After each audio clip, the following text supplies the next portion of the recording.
today was your first rehearsal with Sofia Philharmonic Orchestra. What are your impressions? Very sympathetic orchestra and such a special occasion for me to be able to come here for the first time, and what a beautiful hall. I am simply very happy to be here. And what would you say about the Beethoven Violin Concerto that you will play in front of the Bulgarian audience? Oh, the Beethoven Concerto is a chance for everybody to make music together in a very close way, in a very intimate and chamber musical way. Perhaps more than any other concerto. It's a bit like everyone are brothers and sisters in a way. And what did you say about conductor Julian Rachlin? Maestro Rachlin has been a hero of mine since I was very small. Of course, I remember going to his concerts when he was a prodigy and asking for his signature, and it has been very special to sort of be able to relate as colleagues. He has such an incredibly generous heart, and I remember him asking me 10 years ago to play some chamber music with him and inviting me to his festival even in Austria, which was of course for me, wow, you know, like a Sternstunde, as you say in Germany. And he has been a wonderful colleague and friend, and playing with him is just so easy. He makes everything possible somehow without much effort. So it's really special to be able to work with him, and also here in Sofia it's a dream combination for me. Do you have a favorite composer who is closest to your heart, a work you are always ready to play? Oh, top 5. That's a really difficult one. I think Beethoven must be definitely one of them. Probably Brahms, Tchaikovsky, Schubert, and the 5th one is always changing. At the moment it's probably Mahler. I would love to sneak into the orchestra and join the Mahler symphony once. What is the most important quality of your profession, and what is your mission as a musician? Oh, I think the most important for me right now is to be able to use my music making as a bridge towards other art forms as well. I was very lucky to work with dancers this year, and for me it was like a magical world that I suddenly got to play a part in. And I think being a classical soloist can sometimes be very restrictive and limited somehow. It's important also, one of the things I'm most fond of doing is chamber music, because you get to meet with your close friends and to make new friends and, you know, to communicate. I think chamber music is the most beautiful language of communication. So I learn a lot from that, and it's like a vitamin injection, you know, when I am traveling around and playing with orchestras afterwards. It's important for me to have a dialogue with whomever I'm playing, whether it's an orchestra or a group of musicians, you know, and not to be like the lonely soloist, you know. And I think probably classical musicians should also interact more with whether it's actors or poets or other musicians, you know, folk musicians. Or we have so much to learn from other art forms. And I know I'm talking on behalf of myself. I'm talking to myself. Why did you choose the violin as your future, and what was your first impression when you saw the violin? This was an idea of my father because he was playing the double bass and so was my sister. And obviously I thought I am the next one in the family to play double bass. But unfortunately they had other plans, so my father, he actually made me a violin, which I absolutely hated to play because it made zero sound. And I had to kind of play that to get used to it for half a year. And then when they gave me a real violin, I think I must have been 4 or 5, it was alive. It was making a sound or noise rather, but I completely fell in love with it immediately. So that was a big success.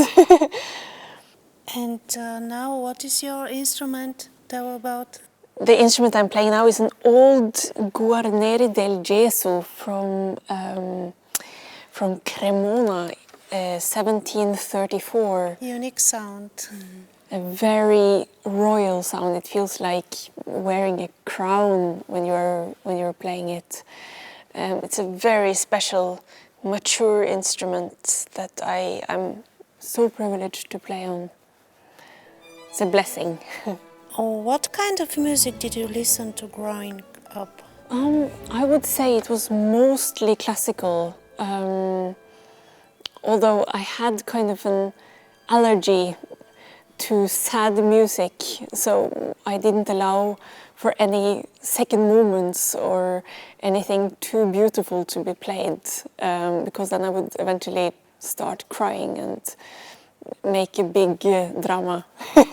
So it was just fast, some Rossini, some Mozart, some in the beginning. And then obviously I think I always listened mainly to classical music, but a big hero of mine was Paco de Lucia.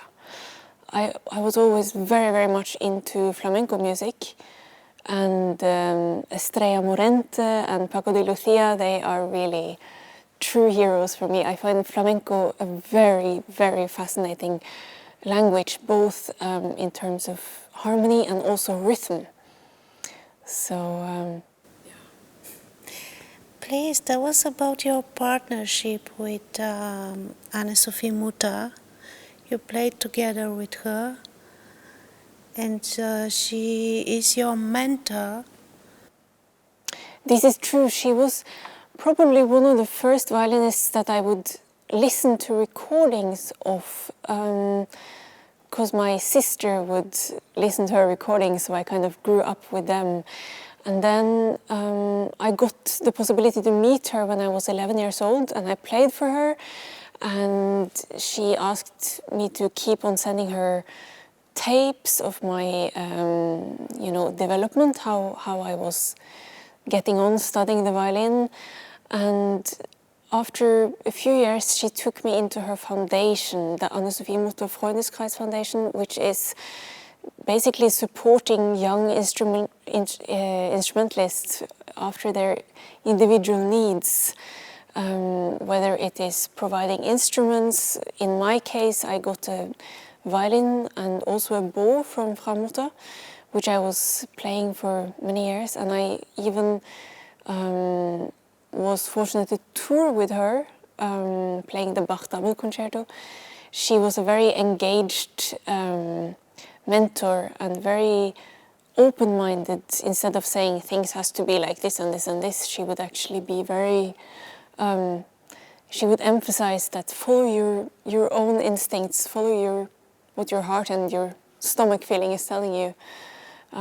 So it is she was a very important sort of key figure in my life, and I admired also very much how serious she was and how disciplined. It was a very big wake-up call for me, you know.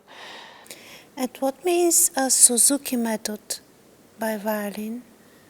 The Suzuki Method is based on learning the violin in a very, jumping around, dancing around, singing, basically integrating the violin through having a lot of fun.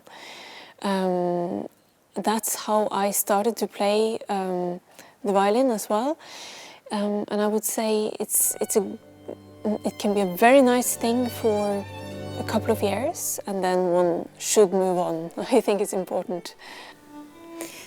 Do you have a favorite concert hall?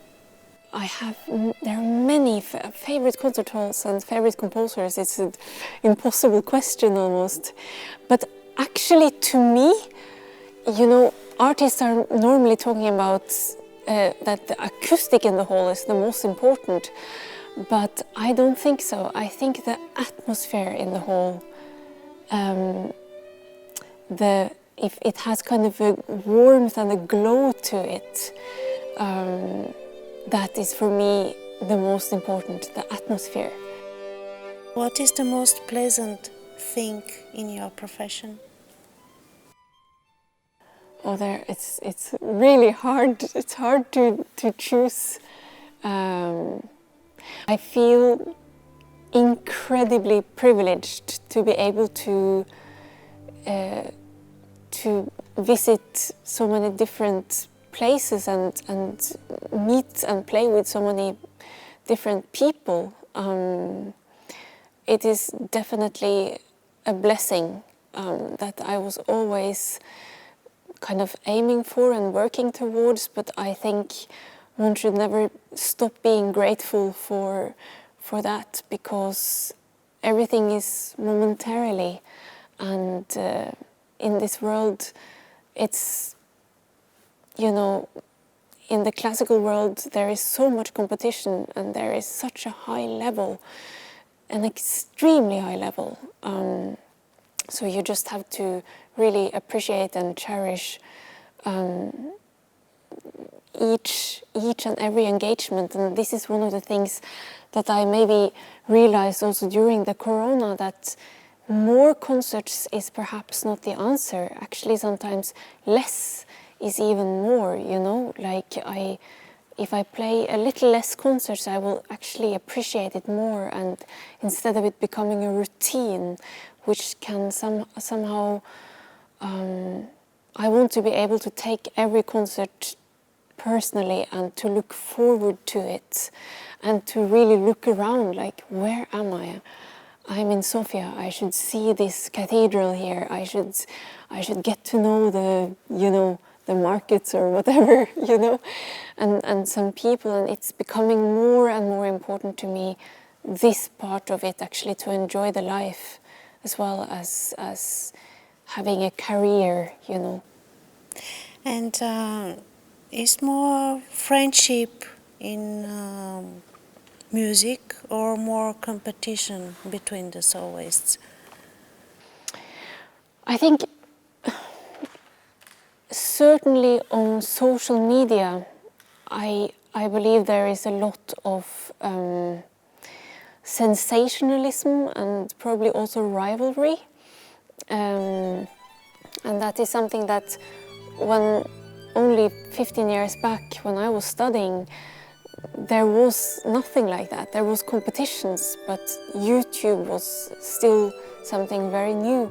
I would say this kind of platform, as the social media is, can also be contradictory to the actual what music making is about, which is about sharing something, not to prove something, not to be the youngest or the first or the, and I think, I have a feeling that when you look at the artists who are playing around today, to mention some violinists like Patricia Kopaczynskaya or Isabel Faust or Pekka Kuusisto, or you can see that there are so many personalities out there now in the classical music world, whereas maybe I think the world is also becoming more open.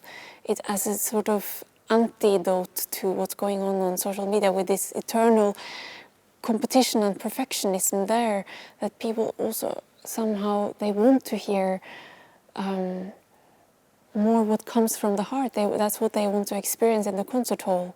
And I really believe that that is the future of classical music, and it's also about playing not necessarily at your very most perfect and polished, but actually to see what happens when you follow the heart and to which level that brings you. It's an enormous satisfaction that